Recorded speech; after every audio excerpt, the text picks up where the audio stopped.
Cutters, Degrassi, Unpopular Opinions.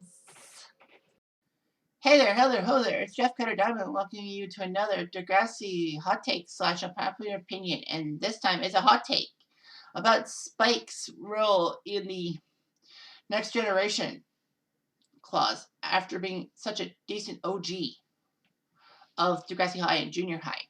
Now, what brought this on was because I had stumbled upon a Degrassi Season 7 episode, Another Brick in the Wall. Basically, the story in Season 7 was about Snake and his problems with Darcy, but more on that later.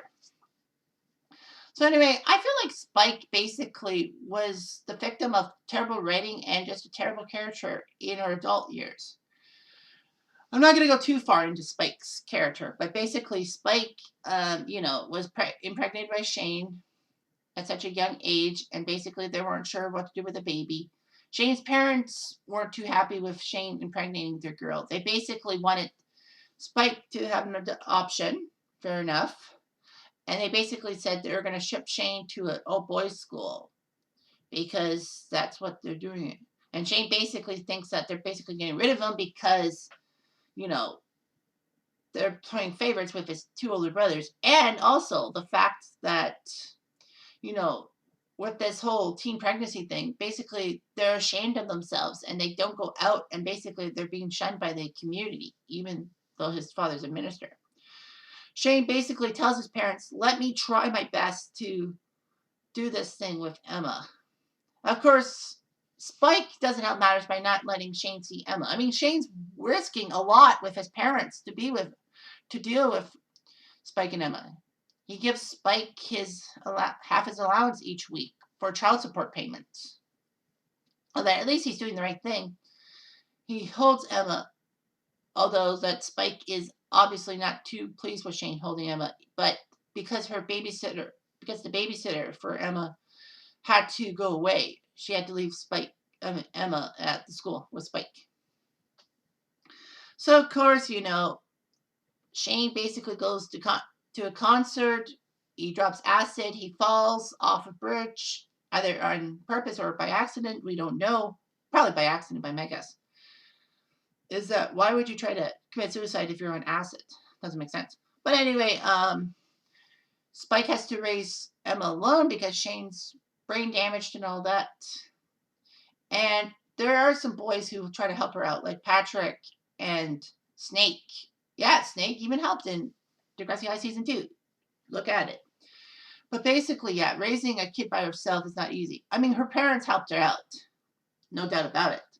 But I mean, Emma is very precocious and all that. And of course, Spike was the main focus of the first episode of Next Generation Mother and Child Reunion because her daughter is now into middle school and the trials and tribulations, and that Emma is being catfished. Spike does have a little bit of a problem. Emma seems to be a little pushy, if you will, even from the first episode. Spike and Snake get together and all that. They like each other, and they both don't have significant others in their lives. So there's sparks flying and all that. Of course, they team up with Toby, JT, and Manny to get Emma out of her catfishing problem. All that. Spike, to me, seemed to be a decent person and all that. And then Spike decides to tell Emma that she's dating Snake, her teacher. And I mean, I can understand Emma saying that, why are you dating my teacher? It's just going to cause a lot of trouble for me in the school. That I can understand, but Emma got a little pissy posse. Like, Spike is upset over Emma's perceptions of things and all that. Spike basically ends up getting pregnant by Snake, and of course Emma's upset. Well, given the fact that Emma has had a few problems before Spike told her that she was going to try to abort the kid. Basically, that Emma's hair was terrible. There was a bad cake, and Sean being invited to the wedding by Manny, even though that, Sean and Emma don't coexist anymore. So basically, Sean decides to, not Sean.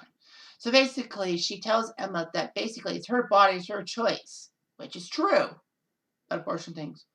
But she basically gets on Emma's nerves when she said that I don't want to make the same mistake twice. Emma is pissed. Now, Emma easily got triggered. I can't blame Emma for being triggered. But Emma sometimes can just basically rub you the wrong way, if you will. So basically, well, of course, Spike is pissed off that Emma decided to go behind her back and talk to Snake. I mean, Snake tells Spike that Emma at least is willing to tell me. Why didn't you tell me? We have to be adults about this.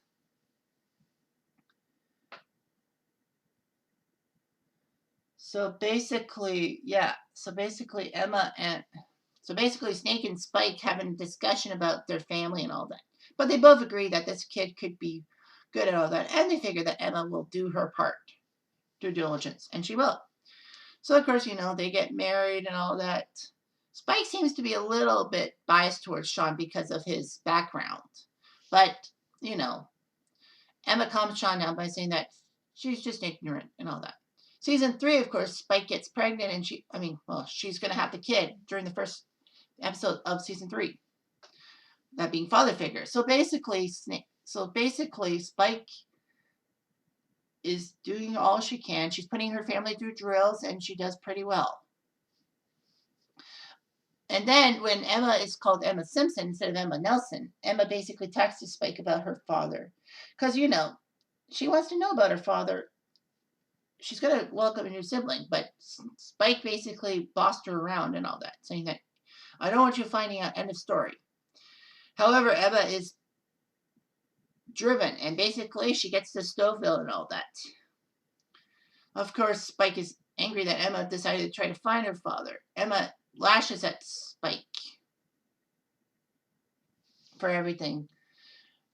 Spike doesn't seem to help matters by not giving Emma the time of day. Of course, thankfully, Snake steps in after Spike is going to have a home. Well, Spike was going to have a home birth anyway. But anyway, Snake decides to talk to Emma and basically said that Spike is, of course, upset because, she was afraid that Shane was going to hurt Emma, even though that Shane was trying his best to be a father for Emma, and took Emma to visit when Emma was 3 years old to the brain damaged home. But yeah, it's weird how Snake has to calm down in the situation, and Spike just doesn't help the situation. However, Emma does forgive her mother for everything. I think she was going to forgive Spike for everything anyway, before Shane busted in somehow. Spike, who had troubles dealing with Snake's chemo, and basically Snake being a defeatist and all that. And then, of course, Spike had to deal with a very withdrawn Ella in season 4 after Rick nearly shot her and all that. She just doesn't know what to do because, Emma doesn't bring any friends over. She doesn't go out. Everyone seems to get past the shooting, but Emma can't. Although Snake says that, you had a gun in your face.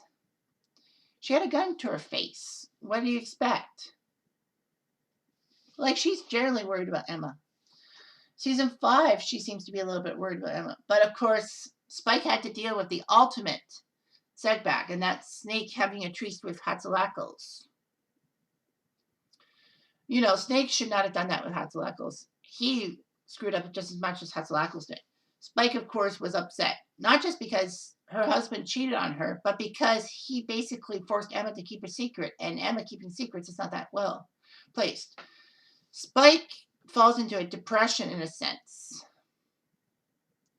And basically it's up to Manny and Emma to keep the household running and all that. Emma tries her best to do the situation, but she can't do it alone. And she did it badly. However, Snake does win Spike back somehow.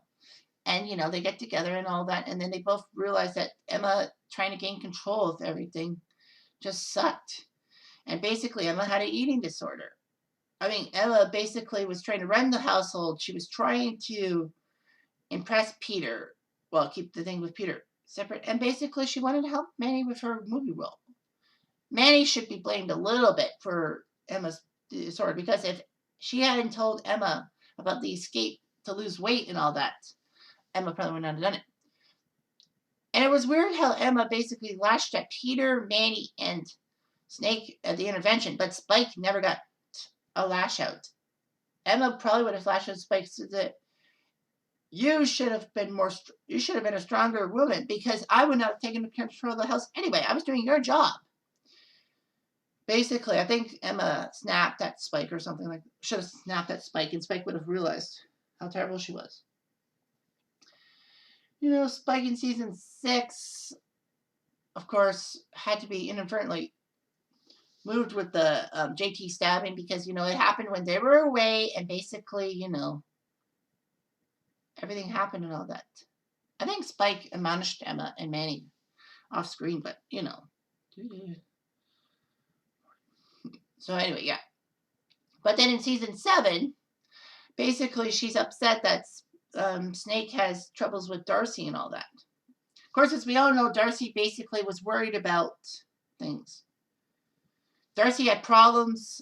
She was talking to Snake, but she was not talking to Sauvé, the counselor. So basically, they have an intervention with Hatzaleko, Snake, and Mrs. Edwards. Darcy is shocked. Darcy got scared and basically blamed Simpson for touching her and all that. I think, and of course, you know, Darcy was trying to hide her rape from her mom because she was under pressure and all that. Thankfully, Darcy, the next episode, did get help with her rape and all that. But Snake was suspended and investigated, even though Darcy did tell Snake that she told everyone everything and that he can return to the school. Snake says that basically they still have to do the investigation and probably that some girls are scared and backtrack their comments. So basically that means that basically the school board might have thought that Snake told Darcy to backtrack and all that. Even though Snake knows that Darcy did the right thing. So, of course, Snake gets suspended, and he comes back to the school thanks to his lawyer, and basically Emma helps him out in Another Brick in the Wall. That's the episode I was referencing. Snake doesn't feel good about it. Emma basically is upset over it, and Spike yells at Snake saying that, you know, it's not just me you're affecting with this problem with Darcy, it's Emma. Emma is withdrawn, she's trying to take control, and the last time she took control, she failed. She has an eating disorder. She's a recovering anorexic and all that. Basically, there's friction between Spike and Snake. And basically, it was caught in crossfire. I thought in that episode, I heard Emma basically tell Spike, thanks a lot. And basically is upset over Spike insulting Emma. And that basically Spike is angry at herself. But yeah, Spike puts Snake on the couch. Snake just can't get over it. Snake does come back for one day, but unfortunately, Lucas makes that website and all that. Fuck. So basically, Spike decides to take her, Jack, and Emma to her mother's place. Emma refuses. Emma basically said that someone needs to help and someone needs to be the adult in the situation, basically slamming her own mother. And it worked.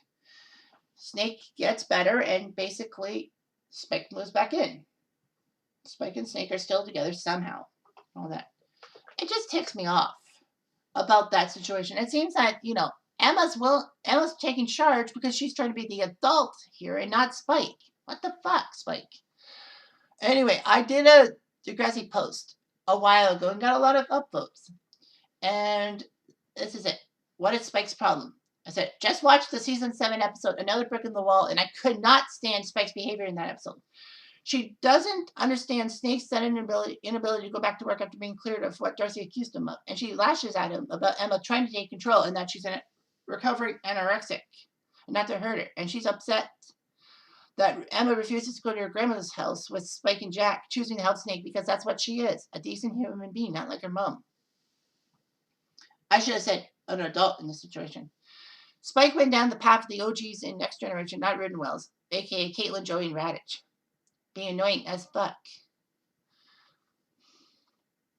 So people have said things. Livian Gray, one of my best contributors, said, quote, I agree they didn't write Spike well from the start. She had some okay moments. She was there for Manny when Manny got pregnant in season 3. Shoot, I should have said that. yeah, how Manny went to Spike because she knew that Spike was a teenage mom. And Spike says that your family can support you. Mine did. And Manny says that no, no, they're going to send me to the Philippines to a convent. But thankfully they didn't. But anyway, she was showing up if Emma was having issues at home to be with. Spike had some great moments in the original show, but you know, Spike being strong-willed is part of her character. She grew up faster than every other kid at Degrassi because she had to have a kid. She made sacrifices for Emma.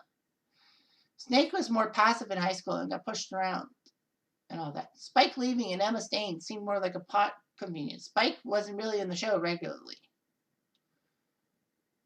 And Corona Bride said, I think she was questioning to herself if Darcy's accusations weren't false. Of course, you're thinking, shouldn't she know her husband better than that? Like, I get that. I like that quote from Corona Bride saying that basically, she wasn't sure if Darcy had a legit case against a Snake, even though that Darcy told on herself. Someone says, I don't imagine having an affair with the principal the year before helped her feel secure. I don't think someone whose spouse had been caught before being sexually inappropriate at work is ridiculous. All that. Basically, Corona Bride didn't compare this to the affair with Miss H, which makes a whole lot of sense if you think about it. There's like trust issues. Yeah. Lady Forsyth said, I don't think it was bad writing. I think it was Spike being burnt out. She had been through the ringer with Snake in a short period of time. She dealt with his depression after he had chemo. He went through a life crisis and spent money without talking to her first. Then he was unfaithful to her. During the investigation with Darcy, her life was probably under a microscope as much as Snake, since they had 2 kids at home. And as she was coming to terms with that, Snake had another depression and then got drunk and not helping out with Jack. Support person burnout is a real thing. I don't think Spike would have left for a healthier environment if this was one thing that happened in isolation, but there was a lot of issues. Yeah.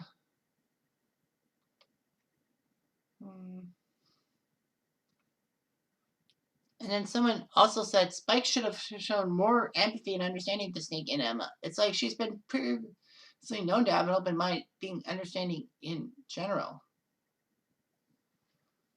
Snake's fear of going back to Degrassi was understandable. Now, of course, what I didn't mention about this whole Degrassi thing was that basically the issues with Snake coming back were part of Lakehurst. Remember, Lakehurst students had to move into Degrassi because of their school catching on fire. And basically the problems towards Snake came from the Lakehurst students that didn't know Snake at all because, they had the issues.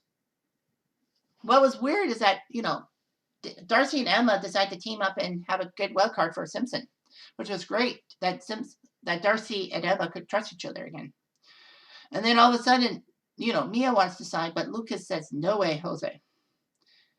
He's a pervert. And basically, we have a young kid. We have a kid. And all that. And the funny thing is, the next season, Lucas learns that Jane was molested by her father. And basically, he finally wises up and says, I don't want anyone like that near my kid. And all that. And that's when he seemed to be on the right track for things. But then he disappeared after that episode, which was pathetic as fuck, if you will. So yeah, it seems that Spike fell victim to the OG thingy. But I feel in a way Spike should have done a little bit better. But I think it was just burnout. Being too many seasons. Anyway, thanks for watching and have yourself a good day.